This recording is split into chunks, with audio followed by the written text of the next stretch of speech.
Salve galera do xadrez, vamos continuar aqui a playlist dos 1700 até os 1900 de partidas rápidas no chess.com.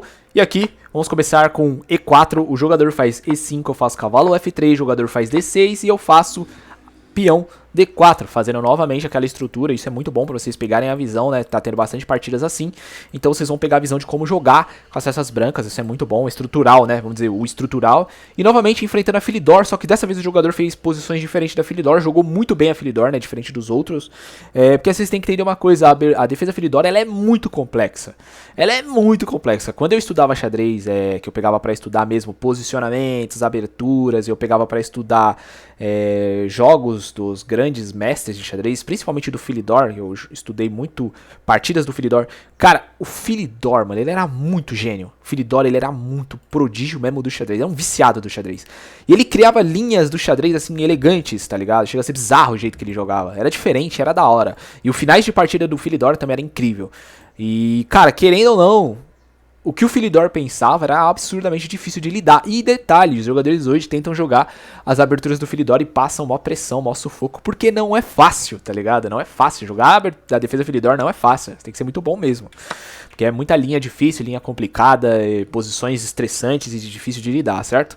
Então aqui ele captura, eu capturo aqui o peão em D4, ele joga bispo E7, eu jogo meu bispo D3, o jogador joga cavalo F6 na posição, eu faço pequeno roque, o jogador faz pequeno roque também, e aqui eu poderia ter feito um outro lance, eu vacilei, eu acho que era pra ter feito H3 aqui, pra não deixar entradas nessa linha, né, sempre faço o H3, né, que é profilático e elegante também, mas eu resolvi fazer logo o meu cavalo C3 aqui, e agora ele atacou já diretamente, fez logo um C5 atacando meu cavalo de D4 aqui, né, nessa posição. E aqui eu volto o meu cavalo para E2, inclusive eu já expliquei por que cavalo E2 é melhor do que F3, eu já expliquei isso num vídeo passado. Basicamente é melhor aqui porque você vai ter o F4 ainda disponível, né, se você jogar F3 aqui, para você fazer o F4 vai demorar muito. Então aqui eu jogo, né, meu bispo E2 aqui, certo? O jogador agora faz cavalo C6, eu jogo H3 finalmente, para não deixar as linhas novamente de entradas aqui, que é muito chato de lidar. E o jogador agora jogou cavalo E5, muito bom esse lance, atacando o meu bispo. Acho que esse bispo não tem mais salvação.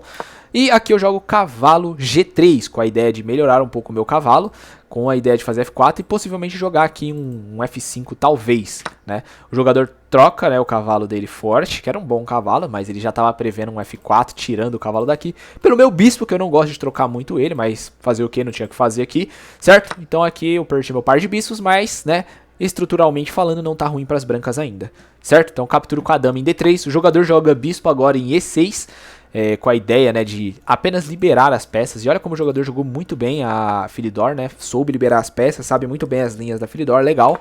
Agora, de novo, rei H1, aí você deve estar se perguntando, nossa, até mesmo com esse espião aqui bloqueando, e sim, faz rei H1 e ponto final, não enrola, certo? O jogador agora faz H6, F4, jogador faz A6 e agora dama F3 com ideia de pegar linhas e tentar avançar e tentar algum momento jogar aqui, jogar aqui, jogar aqui e tentar algum ataque sinistro aí na ala do rei, certo? Jogador faz torre protegendo o peão de B7, fez torre B8 e agora eu faço B3. Aí você deve estar se perguntando, cacete, esse B3 sinistro, que lixo de lance. Não, B3 é um lance muito forte estrategicamente, porque vai liberar o bispo para pegar esse rasante absurdamente poderoso, muito forte. Esse bispo aqui é bom pra caralho, mas esse bispo aqui é melhor ainda, porque esse bispo não tá em G7, só por isso. E esse rasante é muito lindo e elegante. E até ele conseguir proteger isso aqui vai demorar muito. Certo? Então, ele vendo isso, o jogador percebeu isso e falou, não, não, não. Eu tenho que dar um jeito de tentar não deixar esse bispo crescer. Então o jogador estava visualizando isso também. Olha só, o jogo é futuro aqui. O jogo não é presente. O jogo é no futuro. A gente está analisando o futuro aqui, certo? Aqui eu acho que eu poderia ter feito um lance melhor, que seria esse peão, eu acho que seria muito melhor, ele teria que arrancar, eu jogaria o cavalo, assim ficaria gostosinho a posição, eu não vi isso, foi vacilo, obviamente, né, poderia ter feito essa linha, mas em vez disso eu joguei cavalo direto, cavalo D5 aqui na posição, né, e ele tomou, ele aceitou essa troca, porém, essa troca aqui, ela também não é muito boa para as peças negras, Por quê? Eu fico com um peão muito espaçoso aqui, né? E já tá vindo um C4 aqui protegendo ele, né? Isso é muito chato também, certo? Então o peão toma D5 aqui, o jogador joga bispo F6 para não deixar o meu bispo ficar rasante. Ao invés disso ele falou assim, você não vai ficar com o bispo rasante, eu vou ficar com o bispo rasante. Então o cara jogou certo, muito bom, meus parabéns, ó. Garantido que esse cara já sai dos 1800 de rating. Isso é praticamente certeza, porque você vê que o jogador não tá jogando na tática, ele tá jogando na estratégia. E nesse nível de jogo ele tá certo, tem que jogar na estratégia mesmo. A tática ela vai aparecer, certo? Faço torre B1. O jogador agora joga dama A5, eu protejo meu peão de A fazendo A4.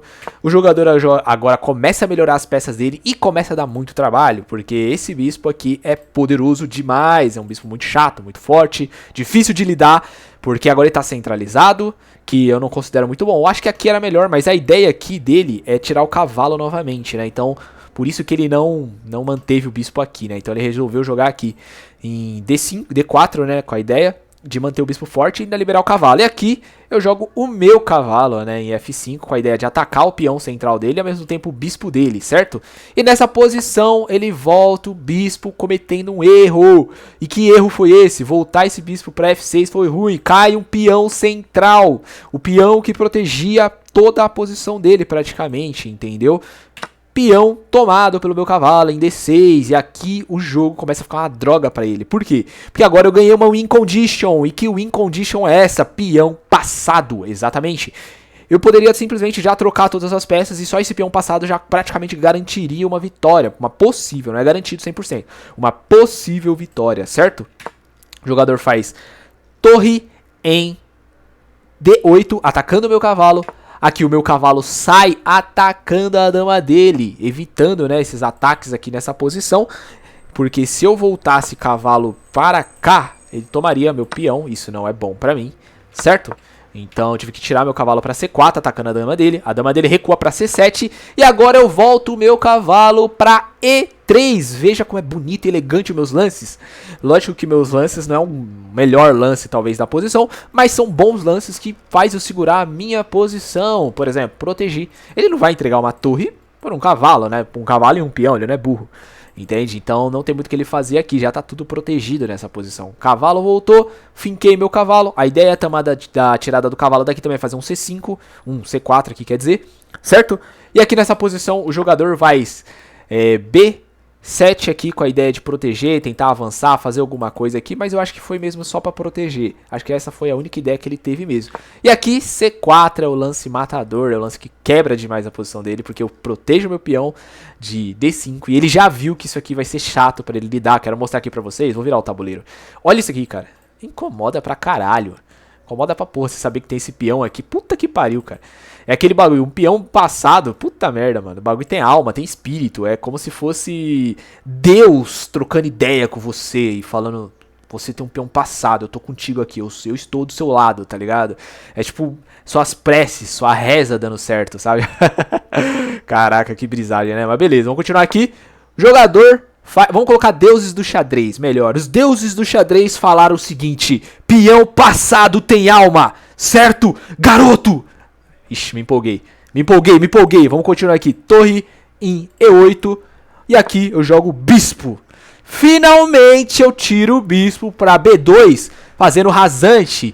Finalmente, quantos lances demorou para mim fazer esse bispo B2? Muito, demorou demais. E aqui, finalmente, eu vou trocar esses bispos, porque esse bispo dele já estava me incomodando, certo? Depois que ele faz torre D8, eu simplesmente jogo cavalo G4, o jogador troca os bispos e agora eu tomo aqui na posição. E vejam como o jogo tá clean. Cleaned. Tá limpo o jogo, está limpo. Vocês estão aprendendo inglês aqui também. Clean é limpeza. Cleaned. Limpar, limpei, sei lá como que pronuncia isso. Mas... dama, D6, cavalo, E5, cavalo, F6 e torre, protegendo a coluna, E2 com a ideia de fazer fincações de duas torres aqui, atacando totalmente a ala dele. Depois que ele tirou o cavalo em F6, ele me deixou praticamente jogar esse cavalo aqui em E5. Por quê? Vou tentar explicar. Com esse cavalo aqui eu não poderia fazer esse lance, porque ele poderia fazer um F6 aqui e tiraria essa casa do meu cavalo. Estratégias de xadrez, entende? E nessa posição, a ideia dele foi tentar melhorar o cavalo, né? Porém, ele melhorou o meu cavalo também, né? Acaba sendo, vamos dizer assim, uma faca de 2 gumes, ou uma espada de 2 gumes, né? Como dizem, certo? Torre 1, torre 2, quer dizer, cavalo D7, pra tentar trocar os cavalos. Eu não faço isso. Aí você deve estar se perguntando, por que você não trocou? Não era melhor? Não, tem um lance melhor aqui. Cavalo C6. Muito poderoso isso aqui. É absurdamente forte. Ele tá protegido por um peão. Ele está atacando a torre. Ele tá dando um puta trabalho para as peças negras. E é um cavalo mais poderoso possível. Aí você deve estar se perguntando, qual que é a melhor casa para um cavalo? A melhor casa para um cavalo, os deuses do xadrez falaram. Cavalo C6 tem mais alma que um peão passado. Não só cavalo C6, mas cavalo na linha 6.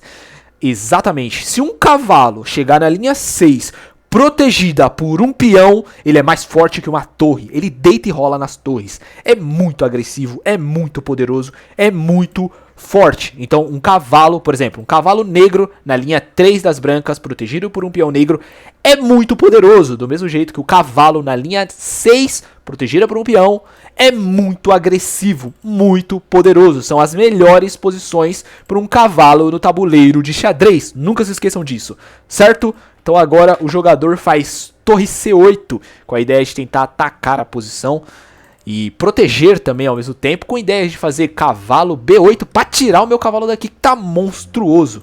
E nessa posição eu simplesmente finco as 2 torres, quase que um canhão de Arlequine, que as 3 peças seriam um canhão de Arlequine atacando com tudo, certo? Jogador troca, evitando esse tipo de jogada que poderia ser extremamente perigosa. E eu capturo com a minha dama E2, o jogador joga rei para não deixar esta posição fincada, zoada, podre. Vamos para o ataque aqui com dama E2, dama E7 aqui, né? O jogador toma aqui com a dama dele, ele troca as damas e aqui eu jogo simplesmente torre E7 aqui, certo? Inclusive aqui é extremamente perigoso porque tem um tático que as negras poderiam ter achado, mas isso aqui é uma armadilha. E você deve estar se perguntando, você deve ter encontrado esse lance assim que eu fiz a torre. E que lance é esse?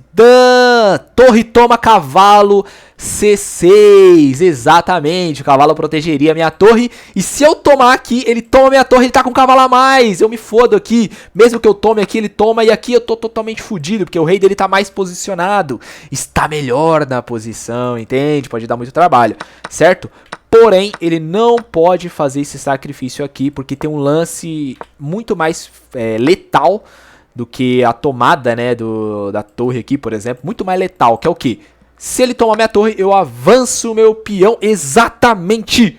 Os deuses do xadrez falaram, avança esse peão, garoto. Eu estou lhe dando esta ordem, estou abençoando o peão passado. Certo? Aquele peão da win condition, exatamente.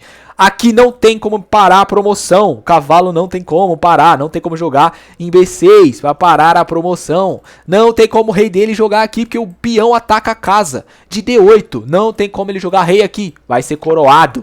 Então ele não pode fazer esse sacrifício da torre no meu cavalo. Certo? Nessa posição ele enxergou esse lance. O jogador enxergou. Tá firme nas táticas o player.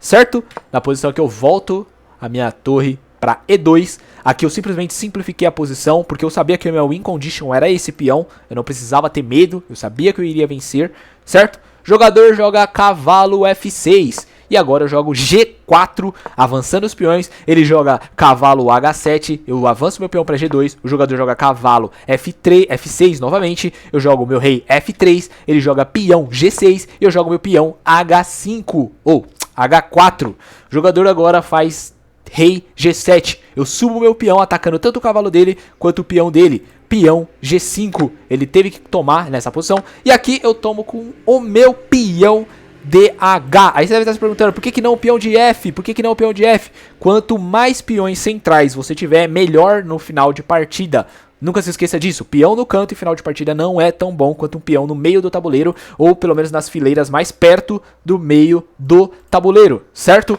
jogador joga cavalo nesta posição horrivelmente, esse cavalo morreu na posição, ele não consegue mais pular, esse cavalo não consegue mais sair, depois que eu faço o meu lance simples de rei G4, exatamente, o cavalo não pula mais. É horrível esse cavalo agora. Faço o meu peão F5, o jogador faz torre em B7, eu subo o meu peão para F6, o jogador volta a torre dele para C7, eu jogo o meu cavalo nessa posição E7, protegendo ainda mais as minhas peças, melhorando ainda mais as minhas peças, e essa troca aqui não seria algo tão ruim, né, para mim, porque óbvio ele não pode fazer isso, o peão aqui protege tudo.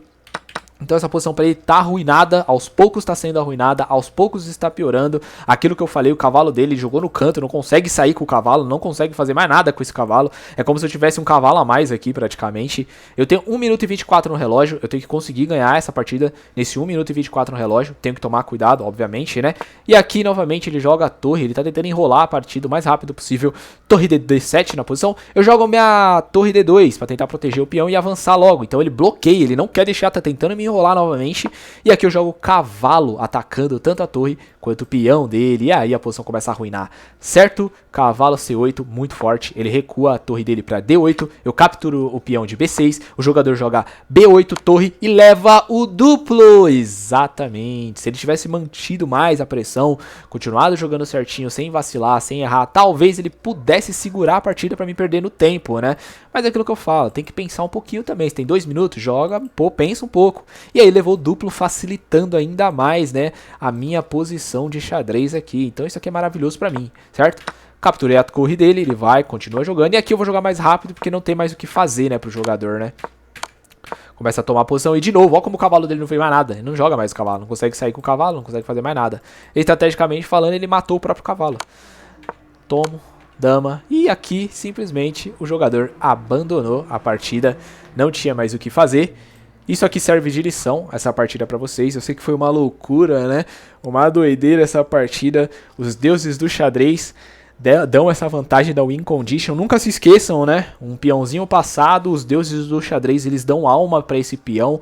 É aquele cavaleiro valente que sobreviveu a muitas guerras, tá com a sua espada velha, e naquele exato momento, ao invés dele se curvar ao rei inimigo, ao exército inimigo, ele se levanta lá com seu corpo e sua espada cheia de sangue e vai pra cima dos guerrilheiros para matar mais guerrilheiros e chegar sei lá, nas fronteiras mais fundas da linha inimiga e se tornar um grande guerreiro que vai dar a vitória para o seu exército.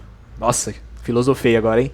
Ganhar a vitória para o seu exército. Os deuses do xadrez respeitam um peão passado e você como jogador tem que respeitar também um peão passado. Não deixe um peão passado surgir, proteja, porque é um peão que sobe no tabuleiro e ainda mais quando é um peão passado, ele tem alma. Os deuses do xadrez mostram para você isso, certo? Tamo junto aí, vamos para a próxima partida.